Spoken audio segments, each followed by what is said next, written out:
Assalamualaikum warahmatullahi wabarakatuh. Kami dari kelompok 6 akan melakukan presentasi tentang proposal pengajuan pinjaman modal Fresh Food Catering.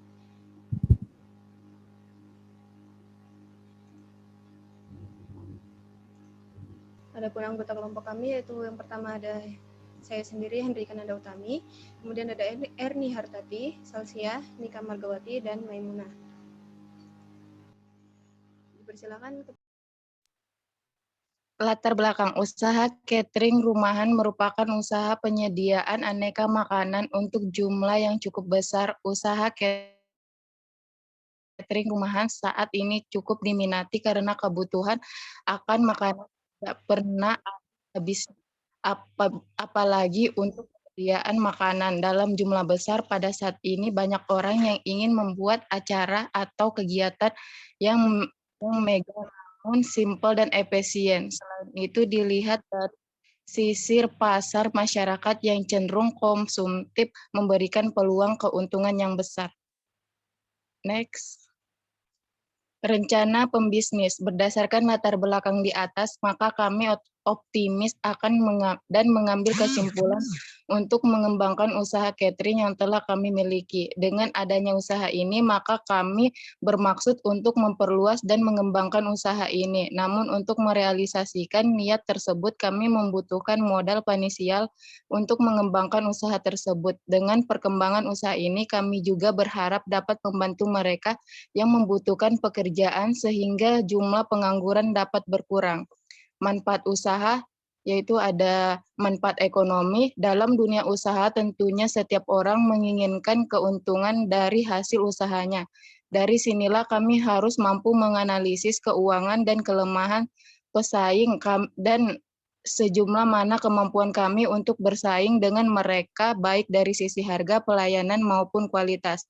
B. Manfaat sosial. Dengan adanya usaha ini diharapkan dapat membangun aspek kemanusiaan dalam bidang taraf hidup serta kegiatan di sekitar lingkungan di mana usaha ini berjalan. Next. Tujuan usaha itu ada beberapa poin, yaitu 1, memperoleh keuntungan yang sebesar-besarnya. 2, menambah pengalaman dan pengetahuan kewirausahaan dalam melakukan kegiatan usaha. Mewujudkan kemampuan dan menetapkan dalam berwirausahawan untuk meningkatkan kemajuan dan kesejahteraan masyarakat, menopang kelangsungan hidup, memperbaiki keturunan. Adapun visinya yaitu menciptakan usaha yang unggul dengan kualitas yang terbaik. Sedangkan misinya 1, memberikan kemudahan dalam melayani kebutuhan pokok. 2, menciptakan lapangan pekerjaan. 3, membangun semangat berwirausaha. 4,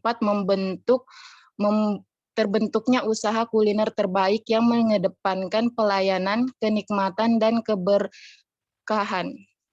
Next. Adapun ringkasan usaha yaitu ada 2 poin, yaitu biodata pemilik, nama pemilik Nika Margawati, alamat Kampung Batu-Batu, Kecamatan Gunung Tabur, Kabupaten Berau, jenis kelamin perempuan, tempat tanggal lahir Berau 22 September 2002, agama Islam, email Nika Margawati, pendidikan terakhir SMK. Sedangkan poin kedua, manajemen, nama perusahaannya Fresh Food Catering, nama pemilik Nika Margawati, bidang usaha, bidang makanan dan minuman. Pemasaran, sasaran konsumen atau pembeli. Sudah menjadi kelaziman bahwa usaha catering bekerja berdasarkan pesanan kegiatan produksi dimulai apabila pesanan telah diterima, maka tanpa pesanan kegiatan produksi perusahaan catering tidak bekerja. Yang bekerja sepanjang tahun atau selama bisnis itu hidup adalah pemasaran. Keuangan dan administrasi. Target pasar adalah seluruh kalangan masyarakat berefisien waktu tenaga dan yang menjadi pesaing kita dari perusahaan catering lainnya. B. Wilayah pemasaran. Untuk wilayah pemasaran sendiri terencana hanya mencakup wilayah Kecamatan Gunung Tabur dan selebihnya Kabupaten Berau. C. Konsep pemasaran. Dalam hal ini kami sudah melakukan riset dan pembandingan dengan pesaing-pesaing lain dalam usaha yang sama, baik dalam hal harga, penyajian yang menarik, dan promosi, serta delivery untuk kegiatan produksi nantinya. Sedangkan D, penetapan harga jual, yaitu untuk menetapkan harga kami sudah melakukan riset dan membandingkannya dengan strategi hanya yang kami miliki. Dalam hal ini kami juga memberikan beberapa menu produk kami beserta harga jualnya. C. Jenis usaha yang diajukan. A. Produk. Produk yang kami tawarkan dalam usaha ini kepada konsumen memiliki beberapa menu. 1. Nasi putih, urap, ayam bumbu, rujak, kerupuk udang. Harganya 7.500. Yang kedua, nasi kuning, yaitu nasi kuning, kacang, bawang goreng, teh botol, kerupuk. Harganya 9.500. Dengan memiliki beberapa menu tersebut, maka masyarakat dapat memilih menu yang mereka inginkan sesuai dengan keinginan yang ingin mereka pesan. 1. Analisis SWOT. Strength atau kekuatan. Membuka usaha makanan seperti nasi box untuk saat ini cukup menjanjikan karena dewasa ini masyarakat yang cenderung konsumtif dan memperhatikan efisiensi waktu, tempat, dan tenaga lebih memilih hal seperti ini ditangani oleh pihak yang kompeten. B. Ada weakness atau kelemahan. Kelemahan dari usaha ini adalah terdapat pada pemasaran yang hanya mengandalkan pesanan, terkadang hanya berpatok pada waktu tertentu. Jadi kami harus handal melobi pihak yang menjadi target besar. C. Opportunities atau peluang. Peluang bisnis ini akan sangat menjanjikan sekali. Hal ini karena saingan untuk usaha ini dikatakan belum banyak. Selain itu, kita juga dapat mengurangi jumlah pengangguran di daerah tempat tinggal kita, karena kita dapat memperkerjakan orang-orang di sekitar kita untuk membantu usaha ini yang sedang kita jalani. D. Ada threats atau ancaman. Ancaman dari usaha ini adalah makanan ini akan cepat basi. Hal ini dapat disebabkan pada saat pemasaran makanan tersebut sudah dimasukkan dalam kemasan karena proses pemasaran tidak dilakukan di tempat atau di pasar.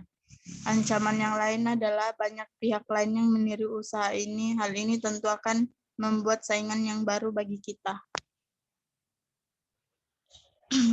2. Aspek pasar dan pemasaran. A. Aspek pasar atau target pasar yang merupakan kunci penting usaha ini untuk diperhatikan.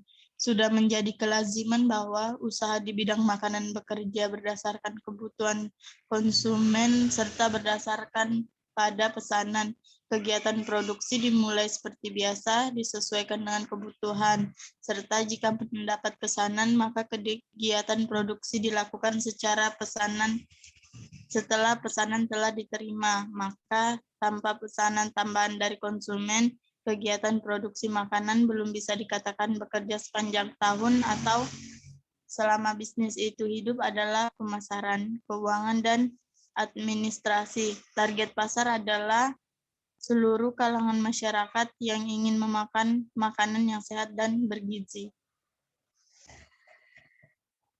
B. Pemasaran, yaitu ada peluang pasar. Peluang pasar untuk makanan yang mengenalkan makanan yang sehat dan bergizi cukup baik. Dari segi bisnis, kecenderungan belum banyak bermunculnya jenis usaha makanan tersebut di daerah kami. Tentu saja membuka peluang untuk usaha ini. Lagi pula, potensi pasar untuk jenis usaha ini belum banyak digarap orang-orang juga akan semakin mengerti pentingnya memperhatikan rasa dan kebersihan sehingga pemasarannya bisa saja cukup, asal standar sehingga tidak terlalu tinggi. Yang kedua ada pasar sasaran.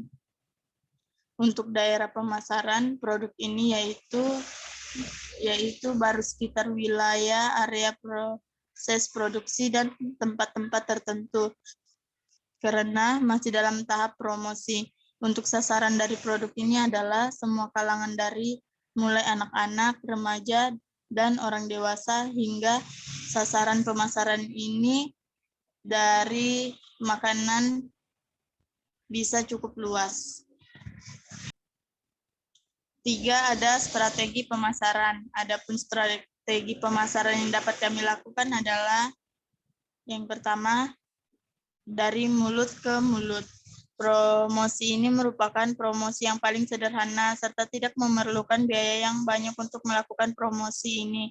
Cukup dengan bercerita dengan teman-teman atau keluarga untuk mempromosikan usaha kita, sehingga secara tidak langsung semua konsumen atau masyarakat akan mempromosikan usaha kita.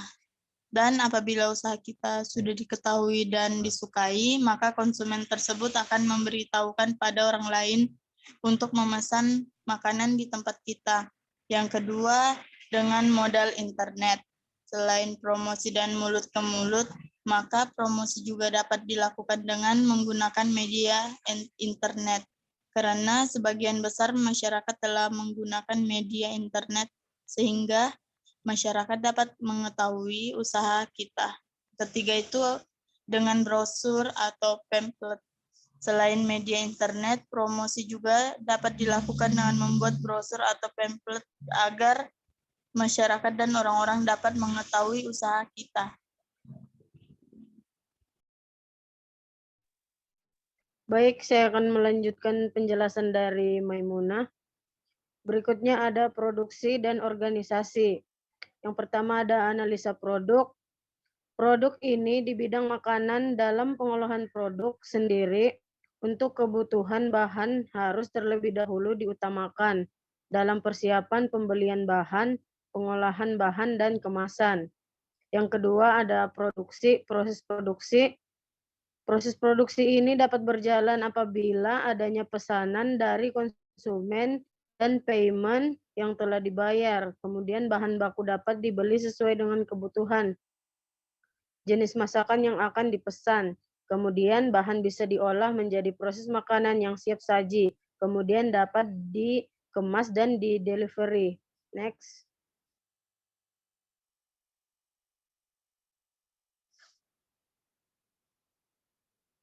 Yang ketiga ada bangunan. Produksi ini berjalan di sebuah rumah usaha yang disewa per bulannya dengan biaya Rp500.000. Yang keempat ada utilitas atau sarana. Totalitas biaya utilitas atau RP. A. Penggunaan instalasi listrik untuk kebutuhan biaya produksi hanya butuh untuk penerangan setiap hanya dan proses pengolahan makanan untuk membuat 5 kali pesanan biaya listrik yang harus dibayar adalah sebesar Rp250.000. Yang B. Penggunaan instalasi air atau PAM tiap bulannya yang harus dibayar sebesar Rp150.000. Yang C. Penggunaan instalasi telepon berkisar sebesar Rp100.000 per bulannya. Next. Kemudian B, aspek organisasi. Yang pertama, umum. Nama perusahaan adalah Fresh Food Catering. Nama pemilik Nika Margawati. Alamat tempat usaha di Jalan Haji Sa 2, RT 16, Kelurahan Tanjung Redep, Kabupaten Berau. Tahun berdiri 18 Maret 2021. Bagian atau yang kedua adalah bagian atau struktur organisasi manajemen. Komponen organisasional yang akan diterapkan adalah yang pertama, satu orang pemilik bertanggung jawab atas kelancaran keseluruhan proses. Yang kedua, bendahara memegang uang dari keuangan produksi dan untuk membayar gajinya dari seluruh keuntungan yang dipotong untuk biaya produksi berikutnya. Yang ketiga, produksi, yaitu memproses semua makanan yang telah dipesan dan diolah. Yang keempat, ada distribusi, mengemas pesanan catering yang harus diantarkan. Kelima, pemasaran, yaitu mengantarkan pesanan makanan siap saji ini. Selanjutnya akan dijelaskan oleh Erni Hartati. Baik, selanjutnya ada analisis keuangan. Yang A, total pembiayaan proyek. Pertama ada kebutuhan dana. Karena usaha ini merupakan home industry, maka hanya diperlukan biaya untuk modal awal sebesar 12 juta rupiah yang diperoleh dari dana pribadi. Yang kemudian ada strategi keuangan. Karena dana berasal dari modal pribadi, maka apabila terjadi lonjakan permintaan konsumen, maka akan dicoba untuk menambah modal melalui pinjaman dana melalui lembaga keuangan bukan bank atau dari bank sekaligus. Proyeksi keuangan dalam 1 bulannya. Yang pertama, modal sebesar 12 juta dari modal sendiri. Kemudian ada perlengkapan sebesar 3 juta dari pembelian perlengkapan. Dan yang ketiga, peralatan sebesar 800.000 dari pembelian peralatan. Next.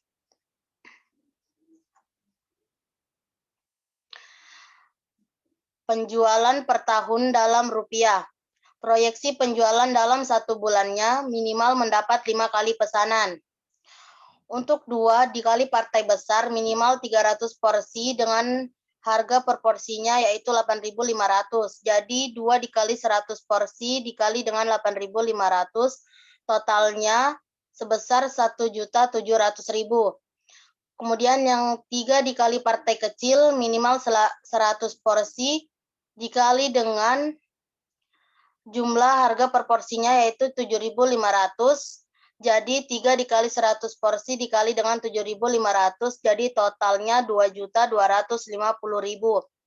Perkiraan pendapatan minimal 1 bulannya sebesar 3.950.000. Maka penjualan per tahunnya didapatkan dari pendapatan minimal 1 bulan sebesar 3.950.000 dikali dengan 12 bulan. Jadi totalnya per tahun, pendapatan per tahun sebesar 47.400.000. Kemudian jurnal transaksi dalam 1 bulannya. Yang pertama, biaya angkut sebesar 180.000. Yang kedua, biaya tenaga kerja 200.000. Dan ketiga, biaya bahan baku 1.200.000. Untuk perkiraan pengeluaran minimal 1 bulan sebesar 1.580.000. Jadi total pengeluaran selama 1 tahun yaitu pengeluaran minimal 1 bulan dikali dengan 12 bulan totalnya 18.960.000. Next.